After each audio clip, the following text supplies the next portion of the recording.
I do really hate this part. Hi everyone, I hope you're having a wonderful holiday season. Today I'm going to talk about my least favourite books of 2020. Okay, 2020 was a really good reading year, so luckily I do not have that many books I did not really enjoy. Obviously I do not actually own any of these books. I got rid of all of them because I did not enjoy them. Okay. Again, please do not take this personally. If I didn't like this book and you did, that is completely wonderful and I support it. And in some cases, please don't even take my word or opinion as valid, because it's not, because it shouldn't be. But if you do want to listen to me talk about the books I did not like, these are the books. So the first book that I would like to talk about is Ruin and Rising by Leigh Bardugo. Now, I loved Siege and Storm by Leigh Bardugo, which I also read this year, and I loved it. Everyone kept talking about how it was not that nice and it was kind of boring, but I absolutely loved it. I adored that book because it had one specific character that I liked, and it was said, it was sort of set partly on the water, which I really enjoyed, especially after reading a Gathering of Shadows. I think it was. Everything piratey was just perfect for me. So I really liked that book. Ruin and Rising didn't have as much of that character, and therefore it was a lot more boring and I didn't really like it. And it had action, but I wasn't interested in the action. So yeah, it's only a 3 out of 5 stars. It's not bad, but I just didn't enjoy it. The next book I would like to talk about is The Phantom by Anna Day. Now, I tried to read this book, guys. I swear I tried. I tried twice and then I skimmed through the rest. The concept is brilliant. It's about people in a fandom convention being transported into that fandom and realizing that's a bad thing. That's not great. But I didn't vibe with the fandom. I didn't vibe with the writing, and it just felt like a waste of my time, so I didn't finish it.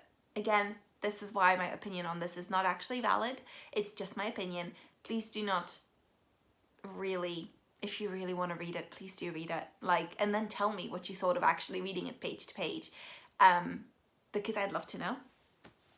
The third book I would like to mention is The Starless Sea by Erin Morgenstern. I was so excited about this book. I was so excited. And then it let me down. I think this is how other people who have read The Night Circus feel, because I loved The Night Circus.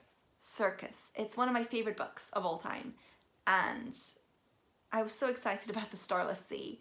I had a really fancy, beautiful copy that I no longer own, and then it just disappointed me.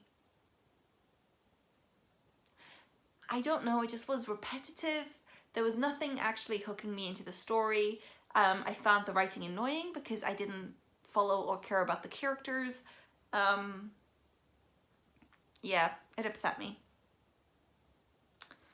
The fourth book that I struggled with is actually a huge surprise, and that is This Savage Song by V.E. Schwab. For some reason, that is the one V.E. Schwab series I cannot get into. I think it's because it's more dystopian rather than anything, and dystopia has never been my thing. I don't think I have one dystopian book on this list on my bookshelf or anywhere, except for maybe one that I haven't read yet.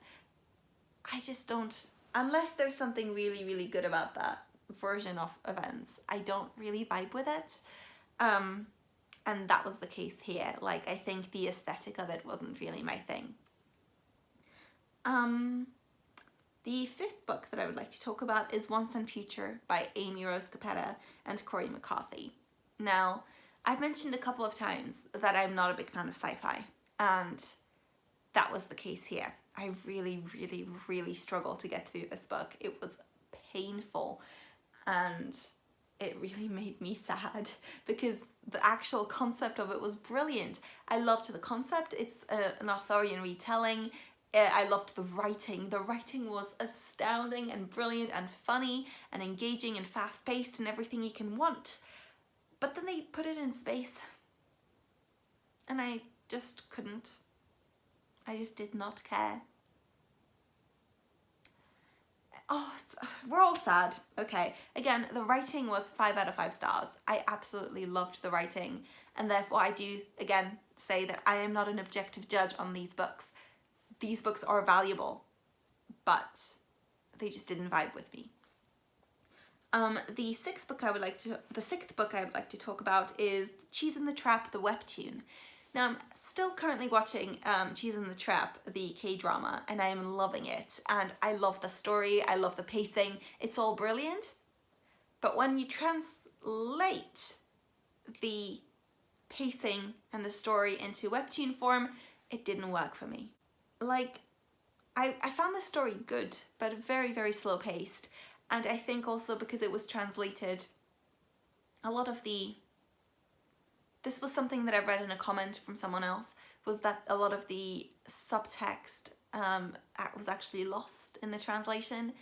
I just didn't have a good time reading it. Like, I liked the story, I was engaged, but I just didn't enjoy it as much as I would like. So I'm gonna stick with watching the K-drama. Unless you know a really good webtoon, I'm still open to that. And lastly, this actually breaks my heart a little bit, and that is Real Life by Brandon Taylor. This book is exceptionally valuable for what it is, and I would like to say upfront that my opinion matters not at all in the judgment of this book. But I felt that I didn't understand some of the choices, and I didn't understand the ending of that book. I liked bits of it. I thought they were really good, but most of all, I just didn't work for me personally. So again, please do not take this as an actual judgment of the book. I think it might have been just me. I might reread it and have a different opinion. And if you have read it and had a positive opinion, please do text me. Please do write your comments down below and let me know why, so that I can go back into it and try and see it from your point of view. I would love that. And that's it. That's the 7 books I didn't like. Thank you so much for following me with this particular list. I don't think anyone really enjoys these, but I do them anyway because it's a good, interesting look back on the books and the year. Okay, let's go to favorite books now. Oh yeah, I hope you're having a wonderful holiday season. I will see you soon.